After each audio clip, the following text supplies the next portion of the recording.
Iglesia Centro Bíblico El Camino, muy buenos días. Gracias por conectarse. En esta mañana queremos invitarte a que juntos podamos exaltar el nombre del Señor. Cantemos, exaltemos su nombre porque Él siempre es bueno, porque Él es fiel y porque Él merece toda la gloria y toda la honra. A ti, Señor, cantamos en esta mañana.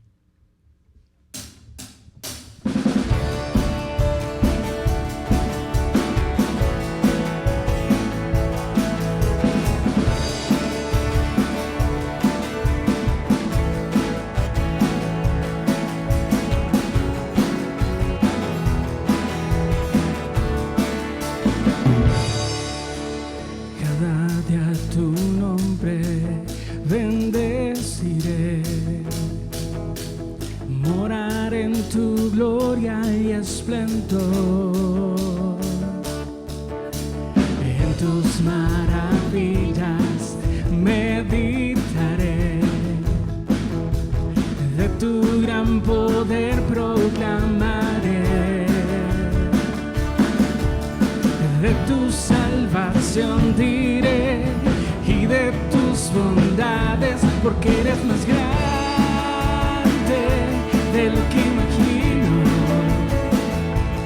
y más hermoso, Dios, de lo que he pensado. Oh, tú eres grande y digno de alabar. Las generaciones te cantarán, tu misericordia alabará, y cantaremos juntos del Salvador, que el vino y del pecado nos libró. Tú llenas nuestras vidas, por siempre te alabaremos, porque eres más grande de lo que imagino y más hermoso, Dios, de lo que he pensado. Oh, tú eres grande y digno de alabar.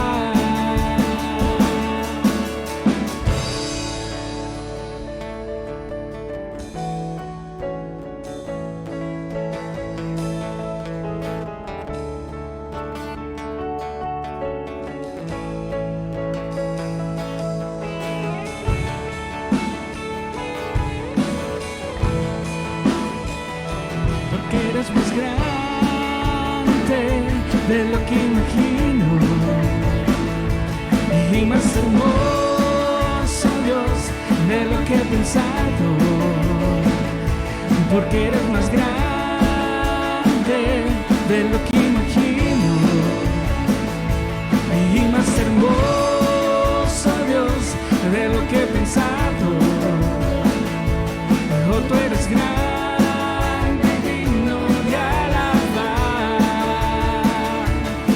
Tú eres grande y digno de alabar. Oh, tú eres grande y digno de alabar.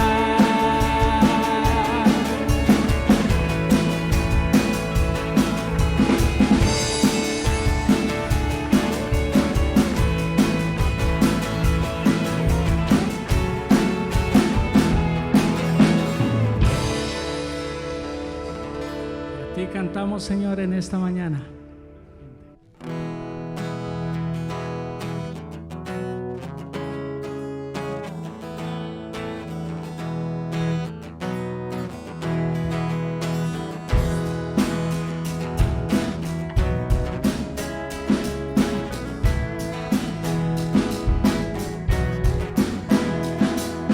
Cristo, moriste en una cruz, resucitaste con poder.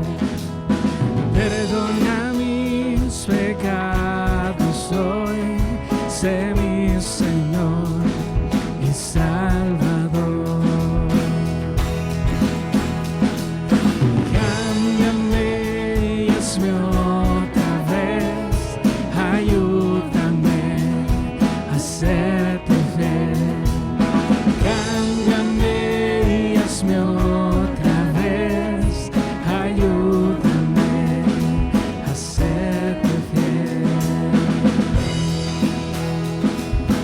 Cristo moriste en una cruz, resucitaste con poder. Perdona mis pecados hoy, sé mi Señor y Salvador.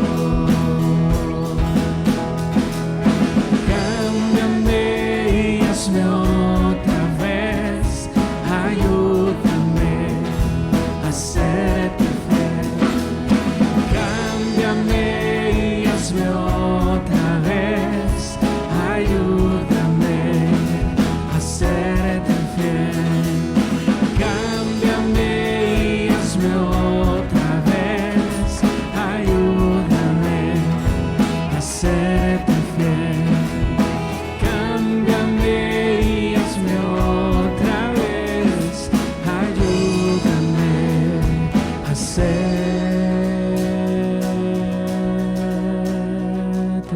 fiel. Cámbianos, Señor, y en ti podemos ser libres.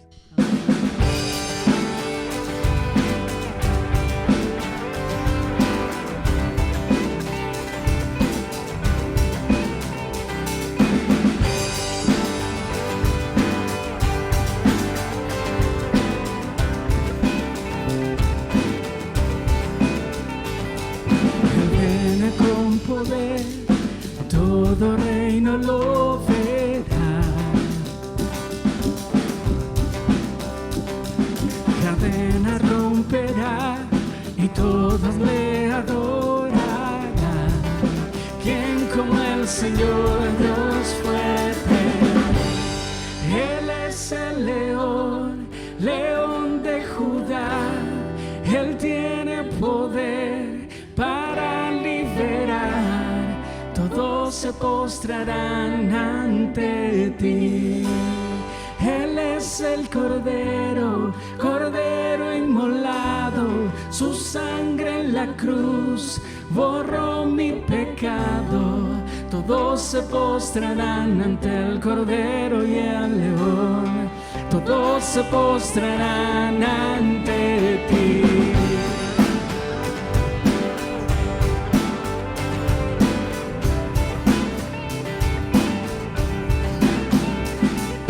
Abrí las puertas hoy al Rey de Reyes y Señor,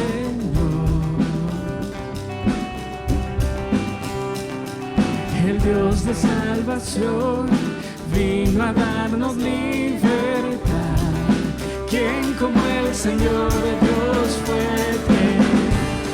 Él es el león, león de Judá. Él tiene poder para liberar. Todos se postrarán ante ti. Él es el Cordero, Cordero inmolado. Su sangre en la cruz borró mi pecado. Todos se postrarán ante el Cordero y el León. Todos se postrarán ante ti. ¿Quién como el Señor Dios fuerte? ¿Quién como el Señor Dios fuerte? ¿Quién como el Señor Dios fuerte? ¿Quién como el Señor Dios fuerte? ¿Quién como el Señor Dios fuerte? ¿Quién como el Señor?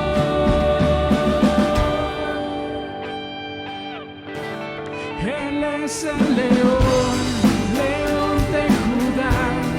Él tiene poder para liberar. Todos se postrarán ante ti. Él es el Cordero, Cordero inmolado. Su sangre en la cruz borró mi pecado. Todos se postrarán ante el Cordero y el León. Todos se postrarán ante ti.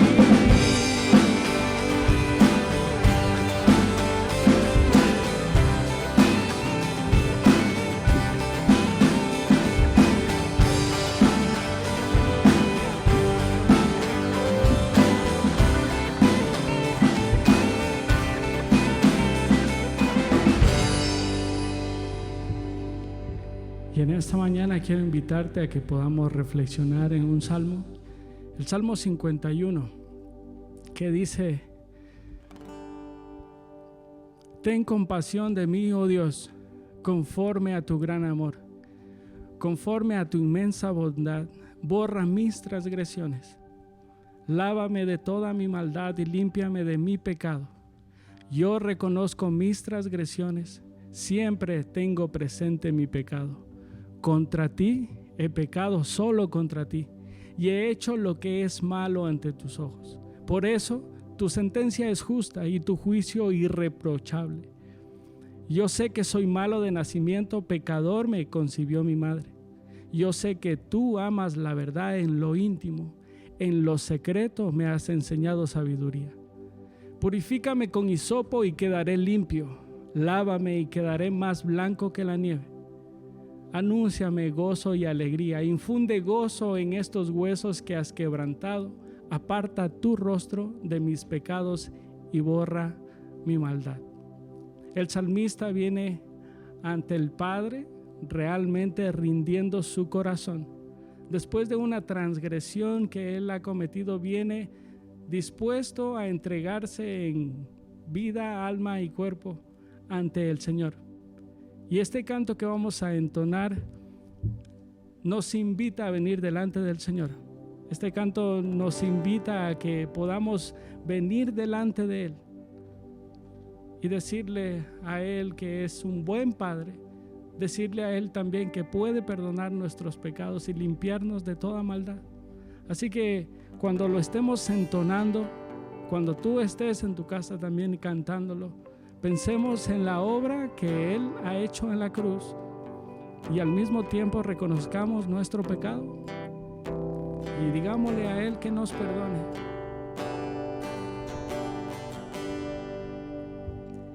Si abatido y dolido estás y cansado del peso cargar, Cristo nos llama. Si al final del camino estás sin saber hacia dónde mirar, Cristo nos llama.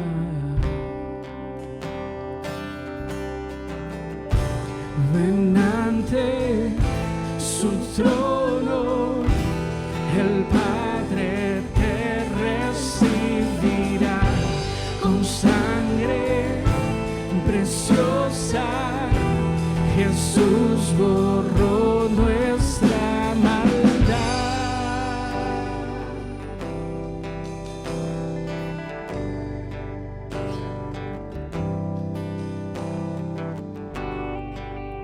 Deja atrás tu vergüenza y pesar. Ven a Él, ya no esperes más. Cristo nos llama. Trae toda tristeza al altar. Nueva vida Jesús te dará. Cristo nos llama. Ven ante su trono, el Padre te recibirá con sangre preciosa.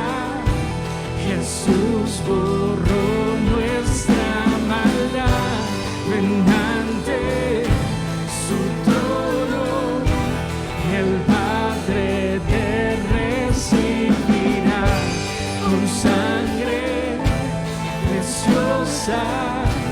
Jesús borró nuestra maldad.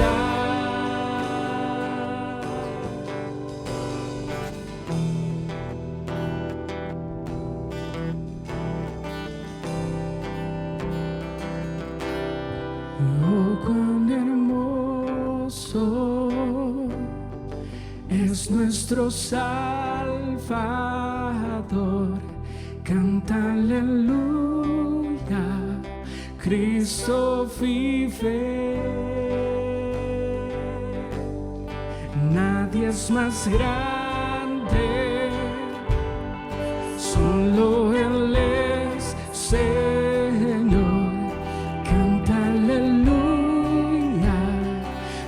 Cristo vive. Oh, cuán hermoso es nuestro Salvador. Canta aleluya, Cristo vive. Nadie es más grande, solo Él es Señor. Y canta aleluya, Cristo vive.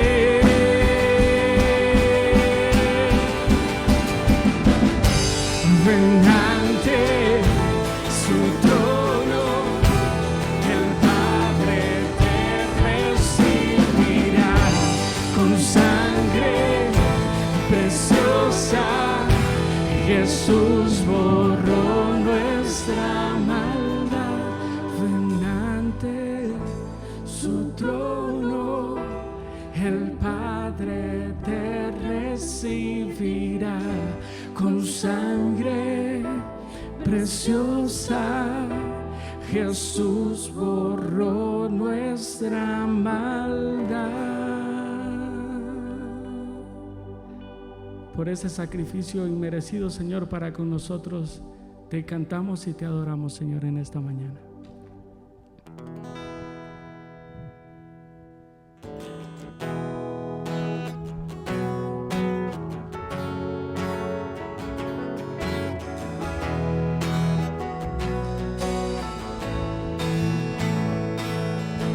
Tú con tu luz a las tinieblas bajaste, gracias a ti pude ver.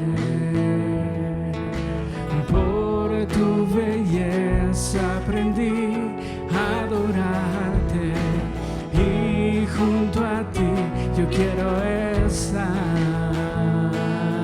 Decimos, vengo a adorarte, vengo a postrarme.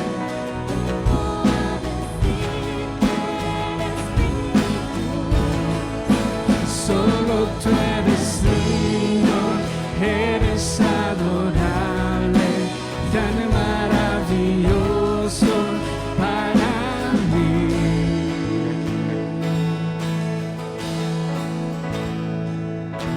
Tú con tu luz a las tinieblas bajaste, gracias a ti pude ver.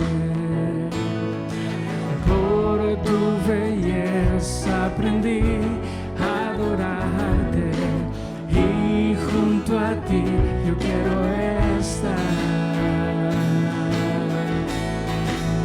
Vengo a adorarte, vengo a postrarme, vengo a decir que eres mi Dios.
decir que eres mi Dios.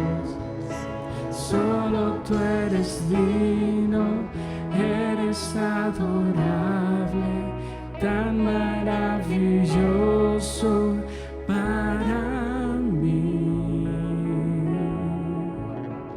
Nos rendimos, Señor, delante de ti, humillados con un corazón, Señor, contrito.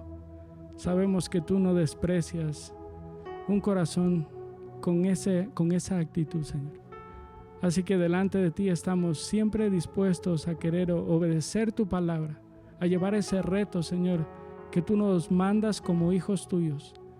Así que recibe, Señor, nuestra adoración y te seguimos a ti, exaltando y dándote la gloria. En el nombre de Jesús. Amén. Bueno, poder reunirnos, poder alabar el nombre de nuestro Señor. He visto a algunos bebés en las pantallitas y qué emoción de saber que esto no solo nos permite como familias gozarnos allí donde estamos, sino sentirnos parte de una gran familia. Chicos que están por allí, ¿cómo están ustedes? Ay, siguen otra vez en pijama, no puede ser. ¿Qué les parece si se levantan de donde están, se estiran muy bien? Vi algunos despeinados, pero no importa, peínense un poquito por allí. Esta mañana la palabra del Señor tiene mucho por decirnos. ¿Recuerdan nuestras plantitas? ¿Sí? Vean aquella plantita que fue puesta en las piedras. Ustedes lo sabían, ¿verdad? Sabían que moriría. Yo no esperaba que estuviera tan muerta. Murió. Ay, qué triste. Pero vean, miren cómo está esta planta. Tan radiante, tan viva como la mayoría de ustedes. Bien despierta. ¿Saben cuál fue la diferencia? La diferencia es que esta fue plantada en buena tierra. Y esta, como ustedes bien lo saben, fue plantada entre las rocas. La palabra de Dios quiere que su palabra sea plantada en nuestros corazones.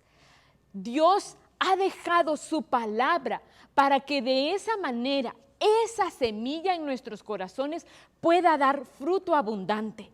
Cuando Jesús reunió a la multitud y las personas lo escuchaban y Él les hablaba acerca de la semilla y del sembrador que fue a sembrar, es algo que hoy para nosotros nos dice.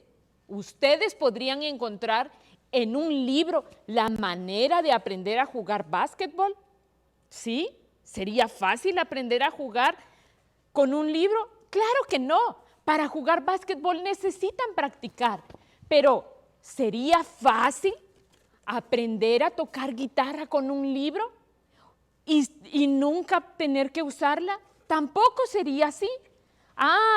Pero quizás algunos de ustedes han necesitado un libro para algo como esto. ¿No? ¿Nunca lo necesitaron? Hay libros de matemáticas, de ciencias, que nos enseñan un montón de cosas. Pero ¿saben? La palabra de Dios es viva. La misma Biblia lo dice, que es su palabra la fuente de vida. Yo no sé si ustedes tienen una Biblia en casa. No sé si alguna vez la han leído. No sé si se saben que el primer libro de la Biblia es ¿el qué? Apocalipsis. ¡Ay! Están más perdidos. A ver, ¿qué libro queda después de Habacuc? ¿Y cuál sigue después de Efesios? ¿Saben quién escribió Esther? ¿Saben quién es el autor de Hebreos? Ya ven, no saben nada, me lo esperaba. Pero no, la Biblia es la palabra de Dios. Es útil para enseñarnos, para guiarnos. Y cuando Jesús enseñó del sembrador, lo que quería decirnos es que muchas personas van a poner esa semilla en nuestro corazón. Quizás tus papis, quizás tus maestros. Esa semilla es la palabra de Dios. El sembrador salió a sembrar. ¿Cómo eres tú? Quizás ahorita estés lleno de piedras por esa mala actitud que tienes cuando tus papis te invitan a leer la Biblia. O quizá seas una tierra fértil. La Biblia es la palabra de Dios. Y eso es algo que tú y yo debemos aprender a amarla en todo tiempo. ¿Saben? Ahora que lo pienso, la Biblia es la enseñanza de Dios para mí. Con ella yo aprendo a amar y a vivir. Y yo quiero que tú me acompañes allí donde estás. Y esto lo vamos a cantar. Hoy Wesley viene a acompañarnos. Así que ponte de pie y vamos a cantar este canto. Vas a ver las letras allí. Quizás no te lo sepas, pero saben, el tener la palabra nos lleva a amar a Dios, a saber que Él es el buen pastor, que su palabra es como una semilla que quiere dar fruto en nuestros corazones. Acompáñennos. Vamos a empezar esta canción despacito para que se les vaya quedando, ¿sí? Poco a poco, apréndansela y después un poquito más rápido, ¿de acuerdo? Y dice así: la Biblia es la enseñanza de Dios para mí. Con ella yo aprendo a amar y a vivir, a orar, a actuar y también a respetar, a cantar, meditar y también a caminar. La Biblia es la enseñanza de Dios para mí. Con ella yo aprendo a amar y a vivir, a orar, a actuar y también a respetar, a cantar, meditar, también a caminar. La Biblia es la enseñanza de Dios para mí. Yo no sé qué tú has aprendido en un libro. No sé cuál sea tu libro favorito. No sé cuál sea aquel libro que tú le pides a papi y a mami leer cada noche. Pero ¿sabes qué? Solo la Biblia es la palabra de Dios y es una fuente de vida para todos nosotros. Y con ella podemos aprender a amar a nuestro buen Dios. Volvamos a cantarla. Ahora lo vamos a hacer un poquito más rápido, ¿de acuerdo? Entonces párense, Todos estírense arriba, un poco todos y arriba. vamos a Papás cantar. también, papás también arriba. Y dice así: la Biblia es la enseñanza de Dios para mí. Con ella yo aprendo a amar y a vivir, a orar, a actuar y también a respetar, a cantar, meditar, también a caminar. La Biblia es la enseñanza de Dios para mí. Con ella yo aprendo a amar y a vivir, a orar, a actuar y también a respetar, a cantar, meditar, también a caminar. La Biblia es la enseñanza de Dios para mí. Qué bueno es saber que tenemos la Biblia escrita en nuestro propio idioma. Qué bueno saber que Dios está presente cada vez que leemos nuestra Biblia. Así que nos vemos la próxima semana y a seguir creciendo en la palabra de Dios. Es tiempo de abrir la Biblia juntos, de conectarnos con su palabra y de andar en el camino. Un saludo muy cariñoso para cada uno de ustedes. Es un privilegio estar en sus casas, en la intimidad del hogar, y agradecemos al Señor por este privilegio que ustedes nos dan. ¿Qué diríamos si tuviéramos de pronto la oportunidad de escribir un post en Facebook, en Instagram, en Twitter o en cualquiera de las otras redes sociales existentes, tanto en esta parte del mundo como en la China, Rusia y en otros lugares? Y que recibiéramos la promesa de que lo van a poder leer todas las personas en el mundo. La oferta que recibimos es la de publicar uno solo, es decir, como darnos un revólver con una sola bala en el tambor. Un disparo y nada más. ¿Qué escribiría usted? ¿Qué tema escogería? O por decirlo de una manera más elegante, ¿de qué hablaría y qué diría acerca de lo que hable? Bueno, pensar en esta pregunta a nosotros se nos hace fácil y posible, porque vivimos, como dice Manuel Castells, en la sociedad red, en donde todo esto es posible. Ya no hay fronteras y casi se ha disuelto el concepto del tiempo. De pronto, en el espacio virtual en el que nos encontramos todos estamos conectados, o al menos la mayoría de nosotros, y somos capaces de conectarnos casi en cualquier dirección. Fíjense que hay toda una teoría que dice que estamos a 6 contactos de cualquier persona en el mundo. ¿No es impresionante? Pensar que el día de hoy podemos decir algo, bueno o malo, y tenemos la posibilidad de que todo el mundo lo sepa, o lo peor, de decir alguna tontería y que ésta se vuelva viral, se transforme en un meme, y de pronto todos saben acerca de nosotros. El escritor sagrado, el que estamos estudiando el día de hoy, aun cuando no tenía todas estas posibilidades y herramientas, pero él se hizo la misma pregunta. Una pregunta muy importante para alguien que se pone al servicio del Señor Jesucristo y que se llegó a ser uno de los pilares de la iglesia de Jerusalén, como el apóstol Pablo lo llama, uno que tenía una gran reputación.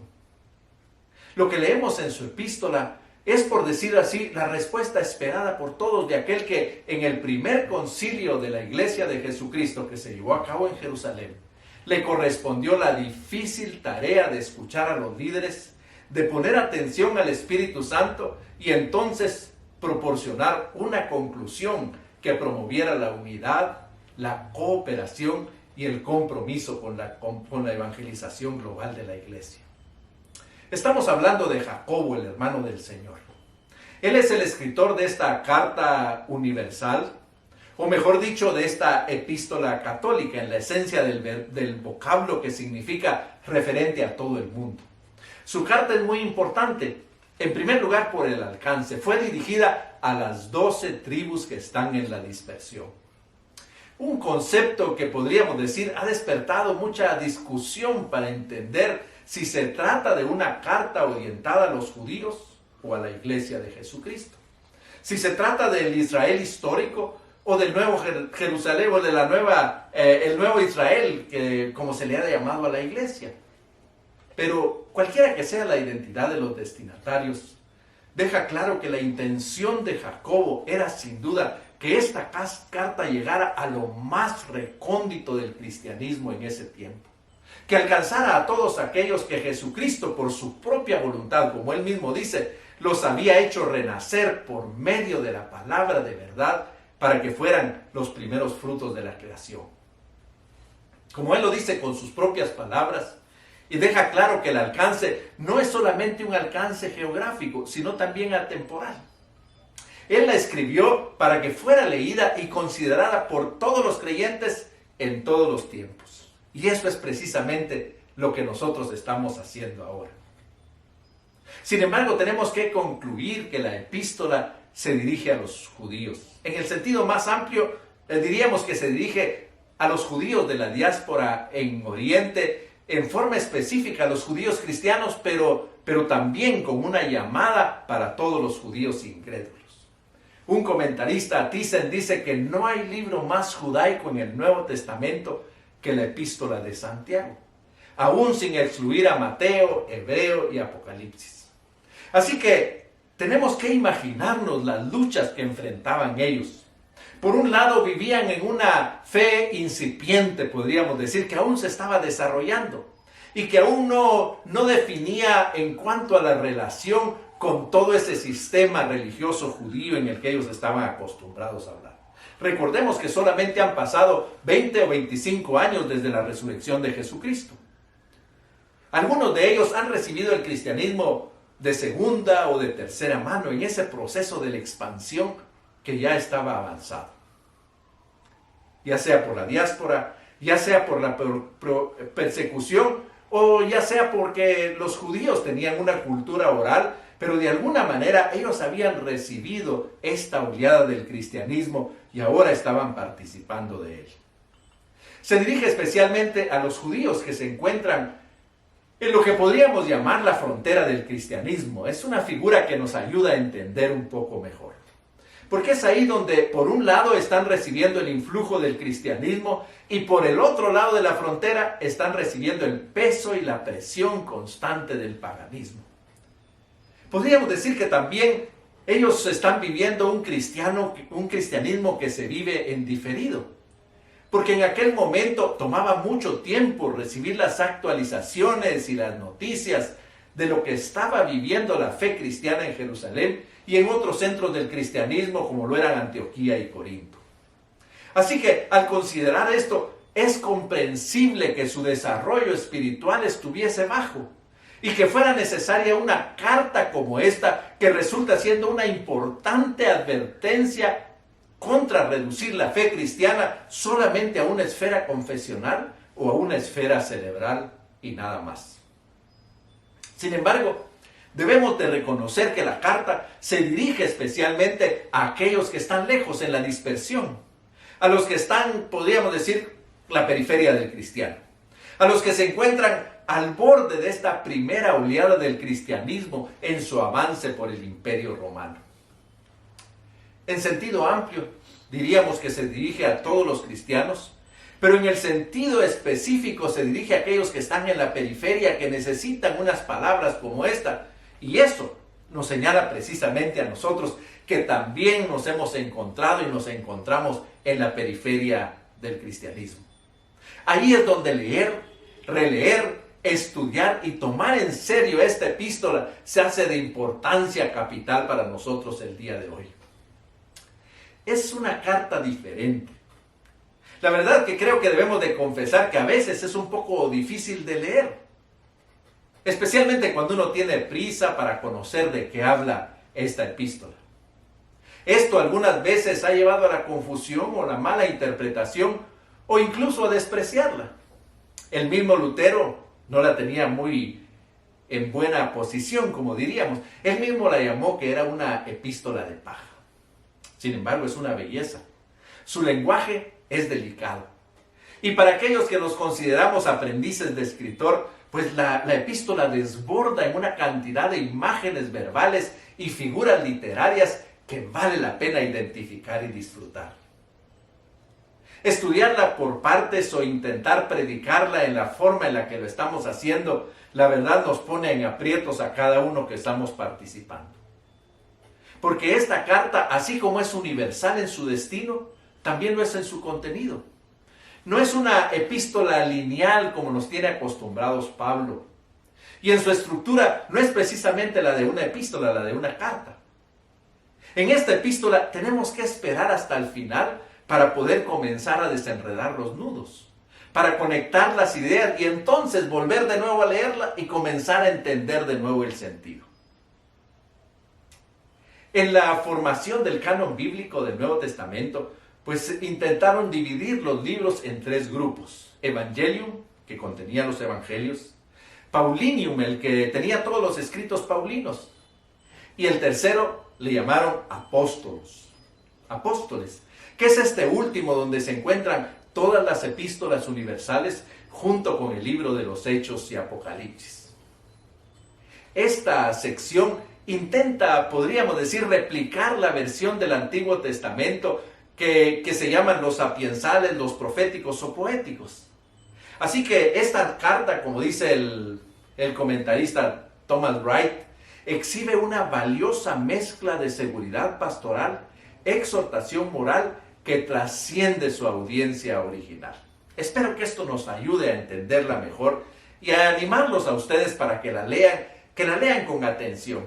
Así que leerla y estudiarla siempre me hace pensar en el libro de Eclesiastés, donde, como ustedes saben, una lectura rápida y superficial nos hace parecer que el autor salta de un tema a otro sin concluir ninguno, hasta que llegamos a esas secciones claves que nos apuntan hacia la conclusión final y nos hacen finalmente encontrar el sentido. Esta epístola es una delicia, pero debe degustarse con tiempo, dedicación y sin duda con mucho seso.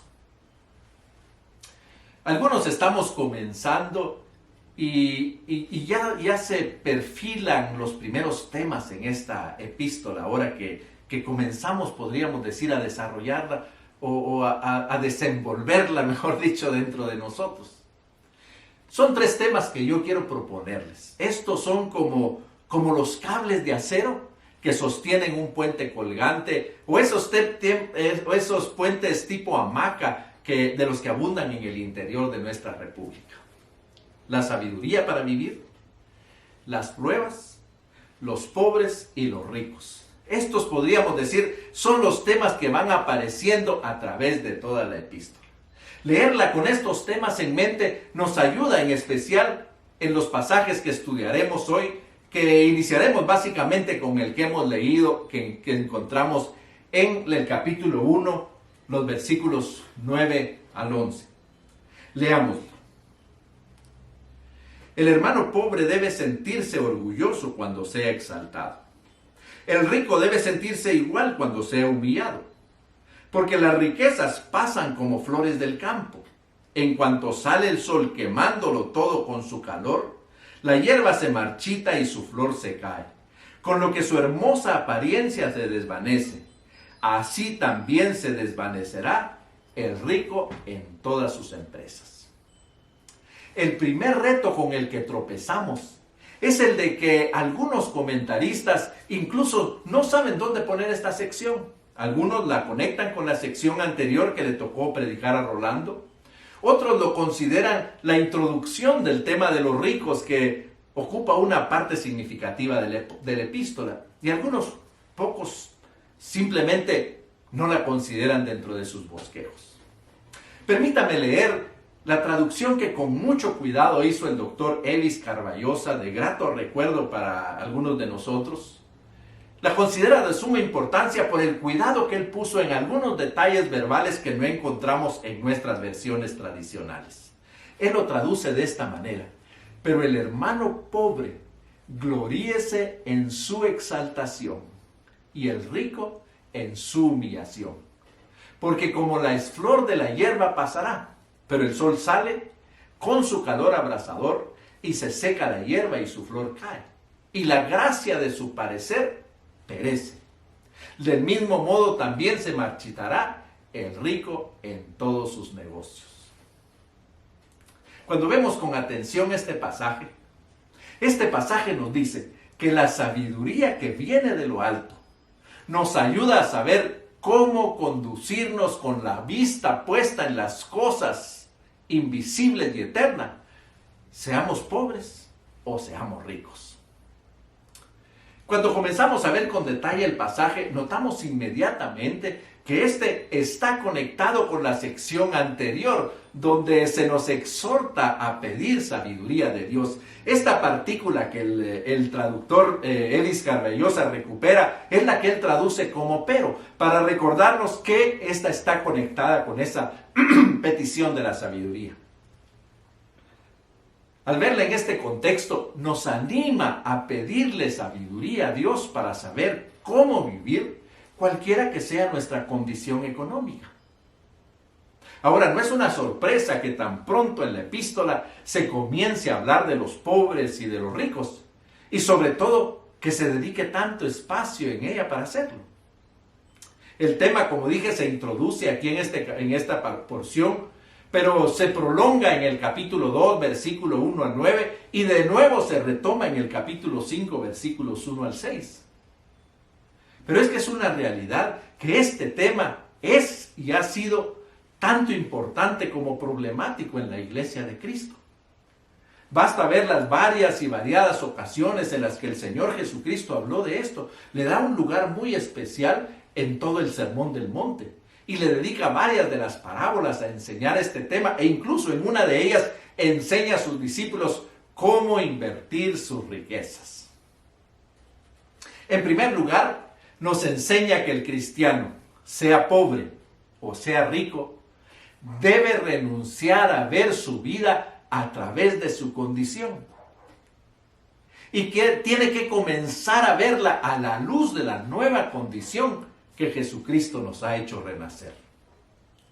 Tal como lo comprobamos en 1 Corintios capítulo 11, el tema ha sido desde los inicios de la iglesia una fuente de problemas y de divisiones, incluso, como leemos en ese capítulo, en la propia celebración de la Cena del Señor.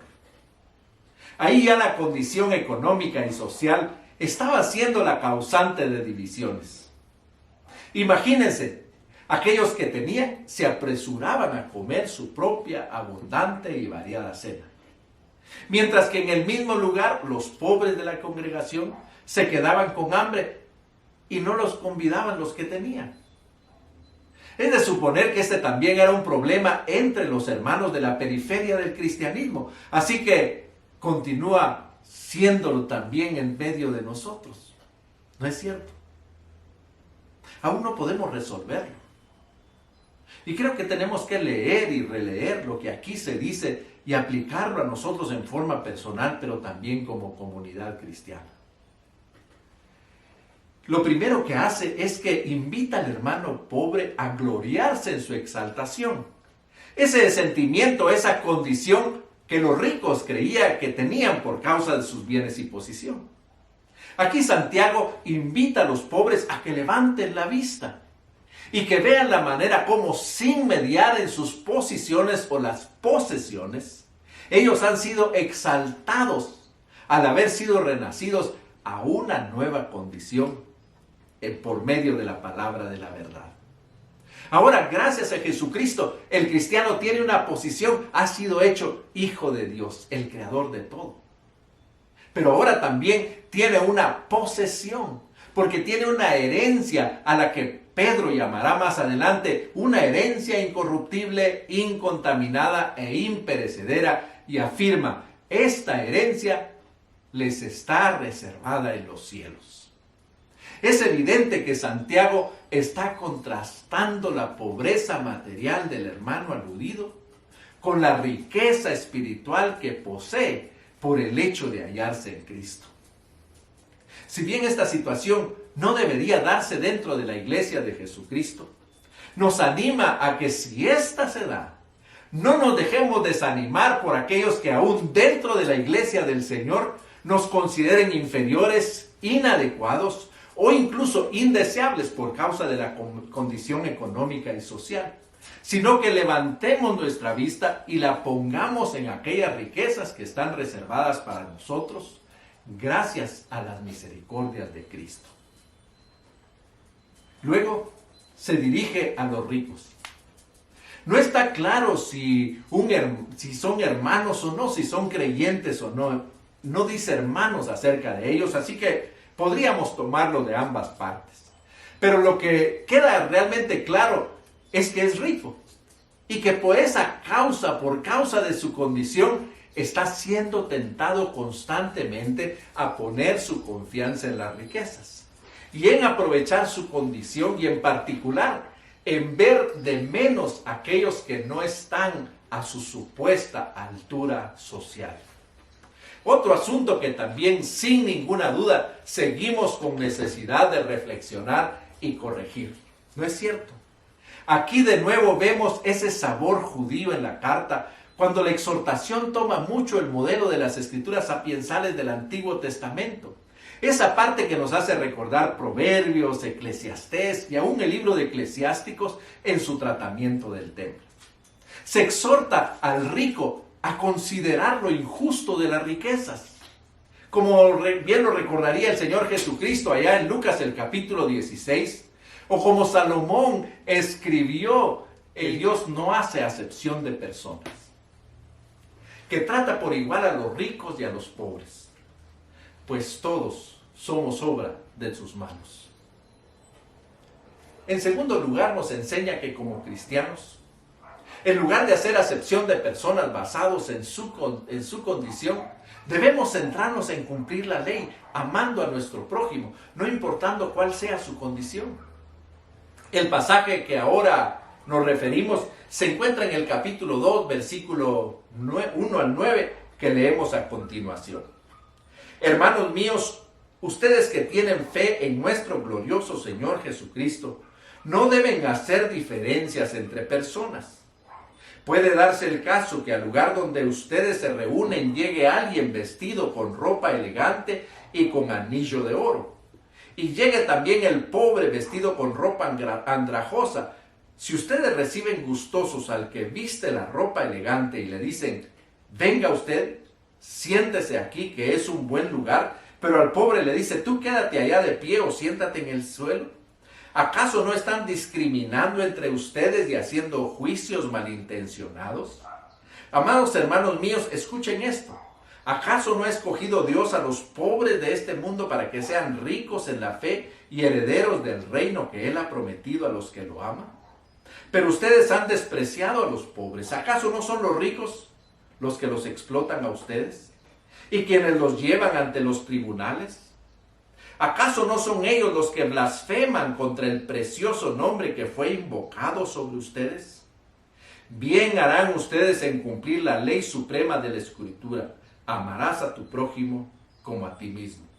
Pero si ustedes hacen diferencia entre una persona y otra, cometen un pecado y son culpables ante la ley. Ahí se nos presenta una triste escena. Lamentablemente sigue presentándose en algunas iglesias.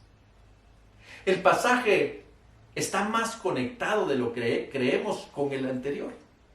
Porque si lo observamos con cuidado, en el pasaje anterior es el pobre el que cree que no es digno por su pobreza. Y es el rico el que cree que se merece todo por su posición y por sus posesiones. Pero en este caso es claro y contundente que quien peca es la iglesia. Es la comunidad cristiana la que hace este juicio malintencionado, como escribe Santiago, considerando que el que tiene alguna posición o posesiones merece una atención privilegiada que sin duda se le está arrebatando al hermano que no tiene o a quien se considera que no la merece. ¿Cuánto debemos arrepentirnos de eso? A veces estamos tan acostumbrados a la conducta del mundo que vive con esta filosofía de cuánto tienes, cuánto vales, que a veces nos sorprendemos practicándolo en la iglesia. El pasaje dice que esto no debe darse en el lugar donde ustedes se reúnen, para llamar la atención de que en la comunidad cristiana estas diferencias no deben de ser usadas para separar a los hermanos. En nuestra mente podemos pensar que nosotros no consideramos más al rico, pero sin embargo los hermanos pobres y humildes no tienen las mismas oportunidades que los primeros. Así que el pasaje nos anima a no dar esto por sentado, sino que como comunidad cristiana debemos de vivir en una constante vigilancia para que esto no suceda y estar comprometidos para que cuando esto se dé en la iglesia nos arrepintamos, nos quebrantemos, confesemos el pecado, lo corrijamos y restituyamos a aquellos que han sido marginados por su condición. El pasaje también nos enseña que expresar favoritismos es incompatible con la fe en el Señor Jesucristo. Recuerda que siguiendo las enseñanzas de Jesucristo debemos ser responsables de ser considerados con aquellos de humilde condición, en especial con aquellos que enfrentan la pobreza. El versículo 5 nos recuerda que no solo las bienaventuranzas, sino todo el sermón del monte comienza con estas palabras: bienaventurados los pobres de espíritu, porque de ellos es el reino de los cielos. Y Lucas lo afirma contundentemente: bienaventurados ustedes los pobres, porque el reino de Dios les pertenece. No debe sorprendernos entonces que la iglesia primitiva hiciera tanto esfuerzo para que no hubiera entre ellos ningún necesitado. O que Pablo emprendiera este viaje tan largo y peligroso de recolecta y entrega de las ofrendas para los hermanos necesitados en Jerusalén. Continúa el pasaje diciéndonos que nuestro juicio malintencionado de dar mayor consideración al rico en detrimento de la atención que merece el pobre no nos sirve de nada. Porque son los ricos los que explotan, no son los pobres. Sino también explotan no solamente a los pobres, sino también a los hermanos. Cuando en el verso 7 leemos que blasfeman contra el precioso nombre, se refiere a que estos se burlan de nuestra condición de cristianos. Y que en cuanto están centrados en sus posiciones y en sus posesiones, no dudan en explotarnos y llevarnos delante de los tribunales. Este pasaje es maravilloso porque nos trae de la mano desde la enseñanza de ser hacedores de la palabra en el pasaje anterior, y entonces ahora nos muestra que a pesar de que este asunto que dolorosamente sucede y sigue sucediendo en la iglesia, la misma palabra nos provee una herramienta para romper esta falta de equilibrio. La encontramos en el versículo 8 que dice: bien harán ustedes en cumplir la ley suprema de la Escritura, amarás a tu prójimo como a ti mismo. Esto nos ayuda a no distinguir entre los que tienen y los que no, a enfocarnos en amar a todos como a nosotros mismos, a servir al que lo necesita, no importa cuál sea su posición. Cuando nosotros nos enfocamos en esto, entonces corregimos este terrible desequilibrio y sobre todo nos ayuda a cumplir toda la ley, como lo dice Gálatas 5:14. En tercer lugar, nos exhorta a que en lugar de poner nuestra confianza en las riquezas o utilizarlas como un instrumento para oprimir al pobre y abusar al necesitado, el cristiano rico debe luchar fielmente para vivir una vida íntegra. Como dijimos al principio al afirmar el corazón de esta enseñanza, la sabiduría que viene de lo alto nos ayuda a saber cómo conducirnos con la vista puesta en las cosas invisibles y eternas, seamos pobres o seamos ricos. El siguiente pasaje que les invito a considerar lo encontramos en el capítulo 5, versículos 1 al 6. Y dice lo siguiente: ahora pues, ustedes ricos, escuchen con cuidado, lloren a voz en cuello por las calamidades que les sobrevendrán. Sus riquezas están podridas y sus ropas están carcomidas por la polilla. Su oro y su plata están llenos de moho, y ese mismo moho los acusará, los consumirá como el fuego. Ustedes acumulan riqueza hasta en los últimos tiempos, pero claman contra ustedes los sueldos que con engaños no han sido pagados a los trabajadores que han levantado su cosecha. Y el clamor de los trabajadores ha llegado a los oídos del Señor de los ejércitos. Aquí en la tierra ustedes han vivido rodeados de placeres y lo único que han logrado es engordar para el día de la matanza. A la gente honrada le han condenado a morir sin que ésta pudiera defenderle. Queremos extraer de este pasaje algunas enseñanzas para completar esta idea de vivir una vida sabia a pesar de nuestra condición económica y social. Este pasaje nos advierte que no hay peor cosa que ser rico y no ser sabio. Esta es una mezcla explosiva que nos lleva a pecar, pero también a enfrentar el justo juicio de Dios. A primera vista pareciera que está condenando a los ricos por causa de su condición. Sin embargo, el juicio es para aquellos que, aprovechando sus riquezas, explotan al pobre, que aprovechando su condición acumulan más riquezas innecesariamente y que por causa de sus recursos los utilizan para torcer su justicia en favor de sus propios intereses. Se advierte que cuando el rico no tiene sabiduría que viene de lo alto, termina poniendo su confianza en las riquezas y no en el Señor Jesucristo. Por eso dice, huyen. O cuando teniendo fe en el Señor Jesucristo, ponen mucha importancia en las riquezas, como ya nos lo recordó el capítulo 1, versículo 10. El fin es el mismo que leímos en el capítulo 1. Aquel que cree que está invirtiendo para el futuro, en realidad está sembrando para su propia calamidad presente. En el primer capítulo nos habló de las riquezas como la flor del campo. Aquí nos la presenta como podredumbre, como polilla, como moho, que finalmente se le pegará y contaminará a aquel que las posee.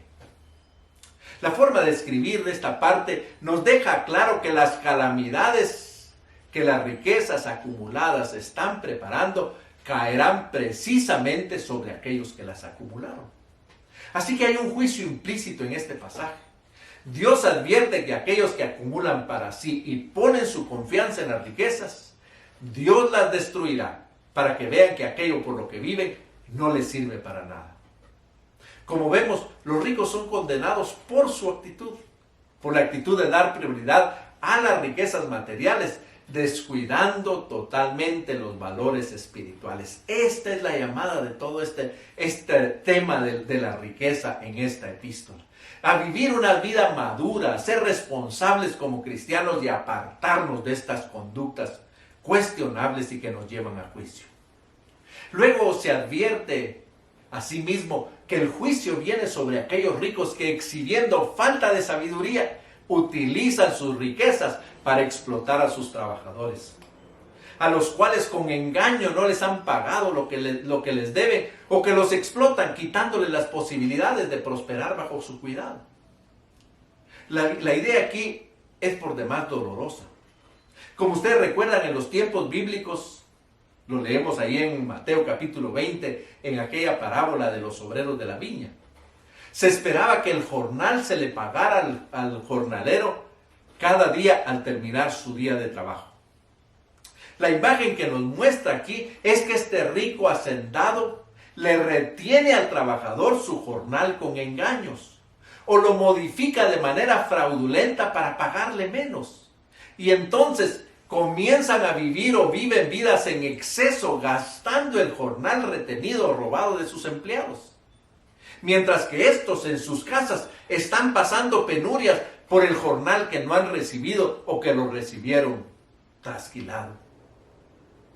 A ellos les advierte que el juicio está a las puertas, porque Dios siempre escucha el clamor del pobre.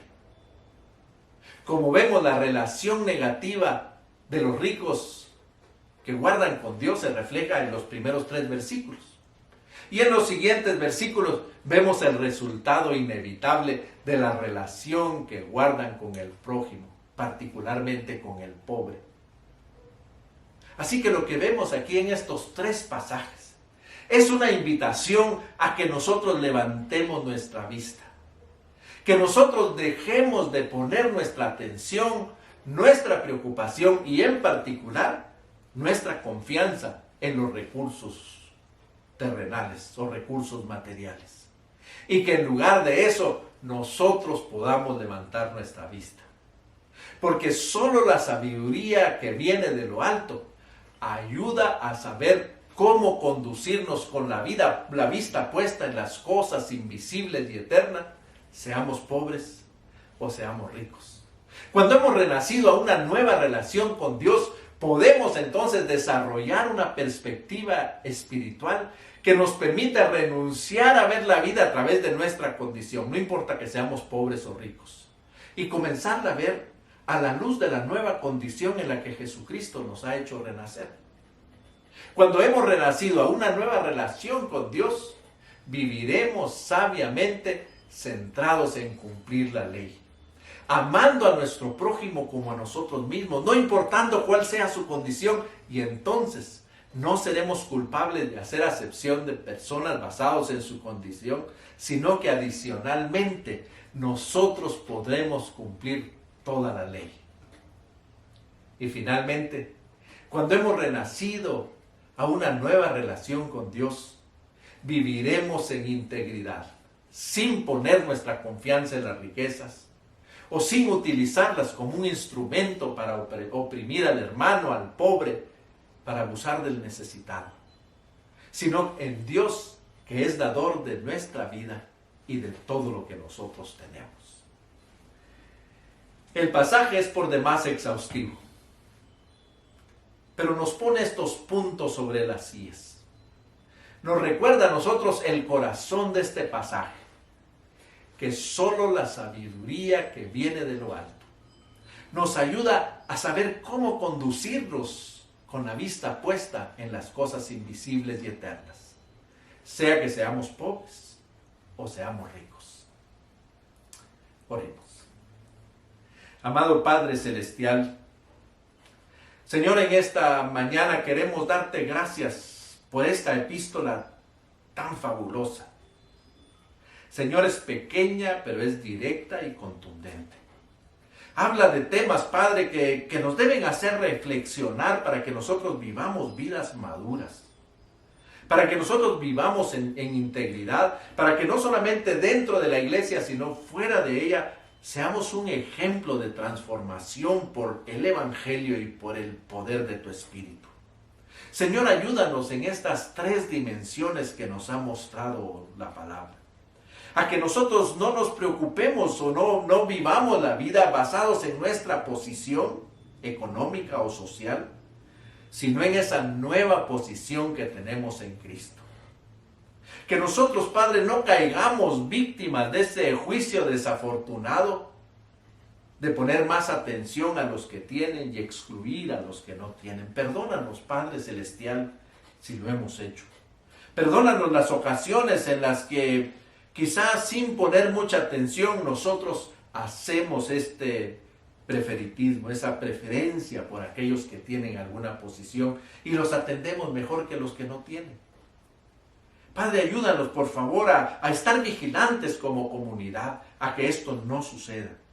Y danos el valor para que si esto suceda, nosotros podamos arrepentirnos, confesarlo, restituirlo y restaurar a aquellas personas a la posición que le hemos quitado por causa de considerarlos indignos por su condición.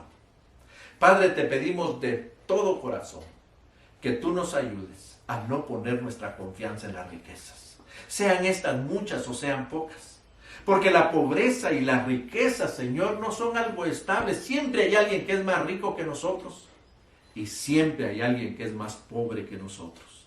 Así que esta lección nos apela en ambos lados para que nosotros vivamos vidas íntegras y correctas. Ayúdanos, Señor, a que podamos levantar nuestros ojos de las circunstancias, de las posesiones materiales y de las posiciones, y que podamos centrar nuestra atención en esa nueva posición y en esa posesión eterna que tú nos has ganado en la cruz del Calvario. Te lo pedimos en el nombre de Jesucristo. Amén.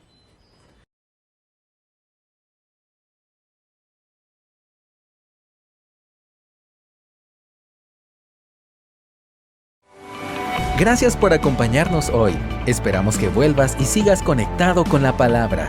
También te invitamos a que nos sigas en nuestras redes sociales. ¡Hasta pronto!